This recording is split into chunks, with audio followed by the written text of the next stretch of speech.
Rising crime in South Africa, the debate about bringing back the death penalty is picking up pace. Now, some political parties, they're calling for its return, but of course, as you'd imagine, that's leading to heated discussions over both its legality and its morality. We know where we are on legality and constitutionally in South Africa. Human rights activists stand firm, though, warning of the penalty's potential misuse and threat to basic human rights. So let's get the views then of Civic Rights Cluster Program Manager.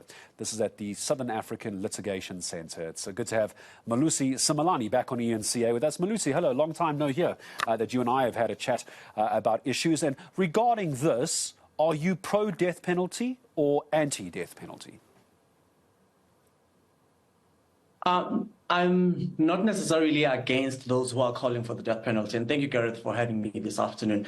I think the conversation that we're having is that, look, in as much as there is a need for an effective and an efficient criminal justice system, we need to make sure that it aligns to the human rights considerations as enshrined in all of our constitutions in Africa, as well as the African Charter and the Universal Declaration of Human Rights.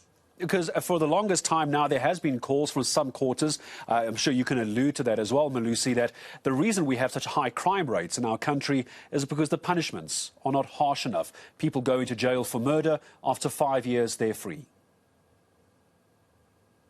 I suppose it's a fair point to make, as I mentioned before. It's a fair point to make, but I think we need to ask ourselves why we have a criminal justice system to begin with. And I think I can just break it down in three categories. It's meant to prevent crime, to rehabilitate those who have committed crime, and then maybe hold them accountable. And I think we need to start having a conversation about whether or not our criminal justice system is having a holistic approach, in the sense that it's having a restorative justice practices that focuses on restitution rather than punitive measures, and ensuring that, of course, there is transparency